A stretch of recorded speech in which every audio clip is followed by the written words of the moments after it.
మొదటగా ఏంటంటే colony Kranti colony చాలా పెద్ద కాలనీ. చెంగిచెర్ల డివిజన్ 1లో అతిపెద్ద కాలనీ క్రాంతి కాలనీ.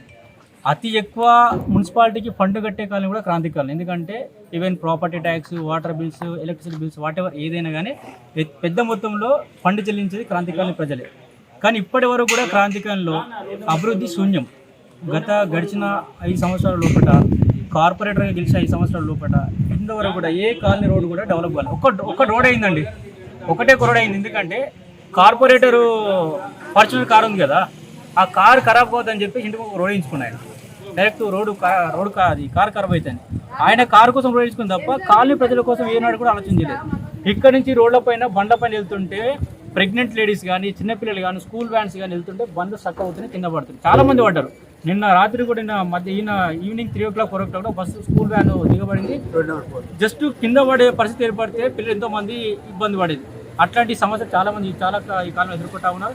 కానీ ఈ సమస్యల గురించి అడగడానికి పోతే మన కార్పొరేటర్ గారు ఆయనకు వచ్చిన లాంగ్వేజ్లో మనం ఆ మాటను మాట్లాడలేము. ఎందుకంటే ఒక చదువురాని అన్ఎడ్యుకేటెడ్ మాట్లాడు, ఒక ప్రజాప్రతినిధి, ప్రజల చేత ఎన్నుకోబడిన వ్యక్తి ప్రజలు డెవలప్మెంట్ కోసం రోడ్ల కోసం పోయి మాట్లాడితే వాళ్ళని రోడ్ల అభివృద్ధి గురించి పక్కన పెట్టేసి పర్సనల్గా వ్యక్తిగతంగా వాళ్ళు హెరాస్మెంట్ చేస్తూ ఉన్నారు, వాళ్ళు హెరాస్మెంట్ తిరుగుతూ ఉన్నారు. వాళ్ళ పెయిడ్ ఆర్టిస్టులు చాలామంది ఇప్పటికిప్పుడు జస్ట్ ఒక 5 minutes బ్యాక్ ఒక గ్రూప్లో ఒక వాయిస్ రికార్డ్ పెట్టడం జరిగింది. ఇక ఆ లాంగ్వేజ్ మనం మాట్లాడలేము. ఎందుకంటే మనం చదువుకున్నాం, కొంచెం సంస్కారం మనకు ఉంది. అంత సంస్కారహీనంగా మనం మాట్లాడదు కూడా, ఎవరు కూడా మాట్లాడద్దు. ఒక వ్యక్తిని పర్సనల్గా తిట్టంత అవసరం ఎవరికి లేదు. ఎందుకంటే వ్యక్తిగత స్వేచ్ఛను హరించినట్టు అవుతుంది. ఎవరి స్వేచ్ఛను హరించొద్దు కూడా. ఒక పర్సనల్గా ఒక వ్యక్తి కాలనీ డెవలప్మెంట్ కోసం మాట్లాడితే నువ్వు మెసేజ్ పెట్టి ఇష్టం వచ్చిన మాట్లాడితే కరెక్ట్ కాదు. అది ఇట్లాంటి మాట తగ్గించుకొని అసలు నువ్వు కాలనీకి ఒకసారి తిరిగి ఒకసారి కాలనీ నువ్వు ఒక పొద్దున్న చేసి 1 గంట 2 గంటలు తెలిసి నీకు అర్థమవుతుంది. నీకు ఇంటికాడ కార్ ఎక్కేసి నీకు ఉండే సీసీ రోడ్ నుంచి డైరెక్ట్ మెయిన్ రోడ్కి వెళ్తే నీకు ఈ సమస్య తెలియదు. మెయిన్ ఇక్కడ ఉన్న కాలనీ సమస్య కాలనీకి తిరిగితే నీకు అర్థమైంది. పబ్లిక్ నీకు మెజార్టీగా ఓట్లు వేసి నేను కార్పొరేటర్గా గెలిపించిన తర్వాత ఏ ఒక్క రోజు ప్రజల గురించి పట్టించుకోగా నువ్వు నేను డ్రైనేజ్ చేసినా డ్రైనేజ్ నువ్వేలే నాయన, మిస్టర్ కార్పొరేటర్ గారు, డ్రైనేజ్ నువ్వు వేయలా. కాలనీ వాళ్ళ సొంతగా వాళ్ళ చేతి డబ్బులు వేసుకొని నెలకు ఒక ఇంటికి 100 గదులు ఉంటే 10,000, 200, 20,000 అట్లా ఇంటింటికి వసూలు చేసుకొని వాళ్ళ డ్రైనేజ్ వాళ్ళు వేసుకున్నావు. ఈ డ్రైనేజ్ నువ్వేలా. మున్సిపాలిటీ ₹1 ఫండ్ కూడా ఇక్కడ డ్రైనేజ్ కోసం వెచ్చించలే. నువ్వు డెవలప్మెంట్ ఎట్లా అంటావు? దీన్ని డెవలప్మెంట్ అన్నారు. వాళ్ళ సొంతగా వాళ్ళ కాలనీకి వాళ్ళు చేసుకుంటూ అవుతుంది. కానీ నువ్వు డెవలప్మెంట్ అనే పేరు దీని మా వాడకు. నువ్వు ఫస్ట్ రోడ్లు సరే, ఒక మున్సిపల్ బడ్జెట్లో ప్రతి కార్పొరేటర్కు ప్రతి ఇయర్లీ కొంత బడ్జెట్ కేటాయిస్తారు. నువ్వు కేటాయించిన అమౌంట్ని కొన్ని డివిజన్లలో ఒక 90% డెవలప్మెంట్ అయింది.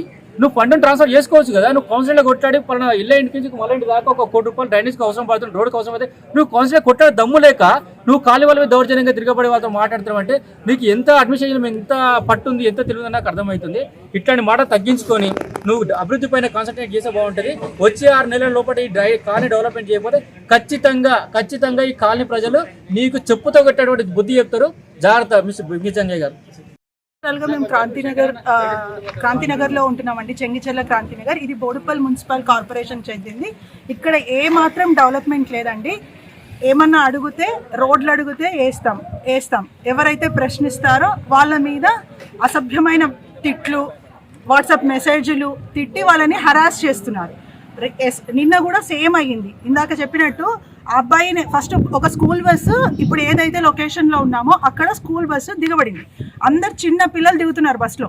దాన్ని చూసి ఎవరో గ్రూప్లో పెడితే మేము రియాక్ట్ అయినాం. చిన్న పిల్లలు కదా, ఏమన్నైతే దాంట్లో మన పిల్లలు ఉన్నారేమో అన్న ఒక్క దీంతో రోడ్లో వేయండి అని ఒక్క మాట అడిగితే అదే అందరూ రియాక్ట్ అవ్వడంతో లాస్ట్కి ఆ అబ్బాయిని ఎంత వల్గర్గా ఎవరైతే మాట్లాడారో వాళ్ళని ఫిజికల్ అంటే మెంటల్గా ఫోన్ చేసి యూజ్ చేయకూడని మాటలన్నీ తిట్టి ఆ అబ్బాయిని చాలా మెంటల్గా వీక్ చేశారు. నైట్ ఆ అబ్బాయి చాలా ఫీల్ అవుతున్నాడు. అది కరెక్ట్ కాదు. ఒక కార్పొరేటర్గా తను చేయలేనప్పుడు చెప్పాలి, మేము చేస్తాము, టైం ఇవ్వమని. అది లేకుండా ఎవరు అడిగితే వాళ్ళందరినీ తిట్టడము, అంటే ఆయన ఓన్ కోటరీలాగా ఫీల్ అవుతున్నాడండి.